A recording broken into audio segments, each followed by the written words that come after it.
So we've got two fantastic experts. First, I'm so thrilled to introduce Courtney Wright.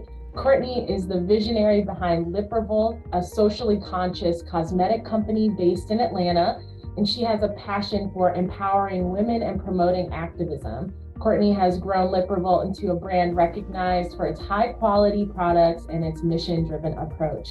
Hi, Courtney. Hey, Brittany, you're such a ray of sunshine. Oh, Thank you for the introduction. Thank you. Oh my goodness. And next we have Archie Clay III. Archie is the co-founder and CEO of WearBrims, which you can see on his sweatshirt right there. It is a luxury fedora hat company that is changing the way people perceive luxury accessories and hats within the fashion industry. He started the company in 2017 with his fraternity brother and longtime friend with the goal of spreading confidence and love throughout their designs and creativity. Archie, it's so wonderful to have you here. What's up, guys? Thank you for having me. I really appreciate it. So I would love to start the discussion off with you, Courtney, and just ask you, when you're really thinking about your customers, how do you identify and define your target customer demographic for your e-commerce business? And how does this affect how you build out your customer connection strategy? Honestly, this was one of the hardest things for me to do, Brittany. Like when I first started LipRevolt, I thought every customer was gonna look like me, act like me, want the same things. And I thought it would be easy because, I like this color lipstick. I thought everybody would. And that was not the case. I found out that a lot of my customers were very different.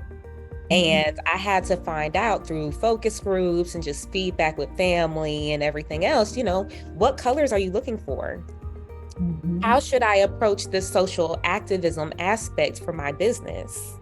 I was saying, I want to have a lipstick brand that promotes social activism and is changing the world. And it was hard to kind of send that message out, and it wasn't meeting my clientele initially.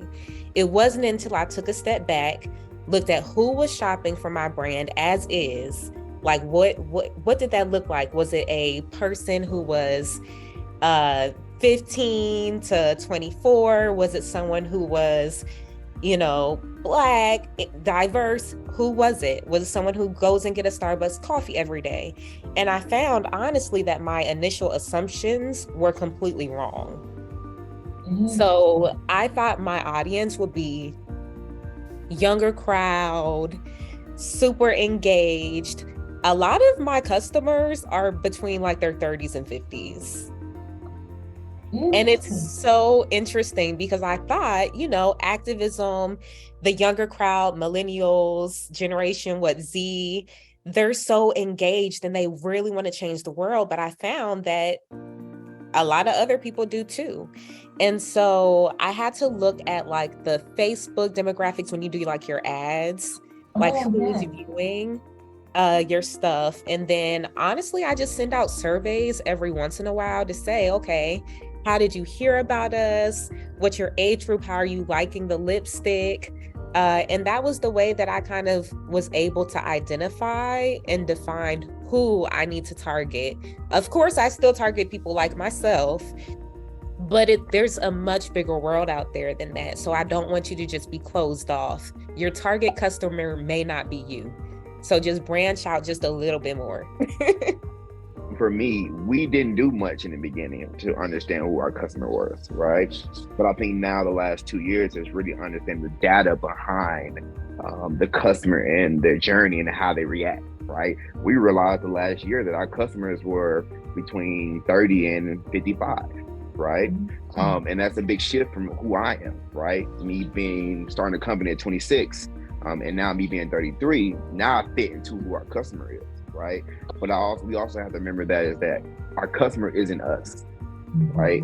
And I think when we create content and aesthetics around the brand, I'm not saying that you have to completely show your customer, but you have to make sure they're in the market in some way, right? You have to make sure that your communication aligns to who they are, right? How you're telling a story, and making sure that you're not just having models that are 18 and 20 and 22, that you have a diverse model pool when you are creating content. Yes, I love that. I love that you both had journeys that started out like you were very passionate about makeup and then fashion for you, Archie, and you created something that you loved and then found out that your customer is different. And I really like that you represent your customers and your marketing and whatnot, because that is definitely, as a consumer, how I see myself in a brand, or like, ooh, that person looks so good in that hat. Like, I bet I'll look good in that hat too. Let me go ahead and buy it. So I love that, and that you're kind of thinking about not only who you are and who your brand is and what you want it to be, but the people that really connect with it. You're including them throughout your journey. I love that. When I first got started on Instagram, I'm gonna be the first to tell you, I was not the best social media person at all, but I did know that I need to communicate. And so instead of actually using a lot of my posts, I was in people's DMs. Oh, okay. So I did like a secret DM messaging string where I was just like, hey, it's Courtney. Remember me from such and such? Just wanted to let you know I just launched my own business. It's called LipRevolt, and it promotes it's lipstick that promotes social activism. I really love it if you went over to the page, took a look, and went to my website and supported.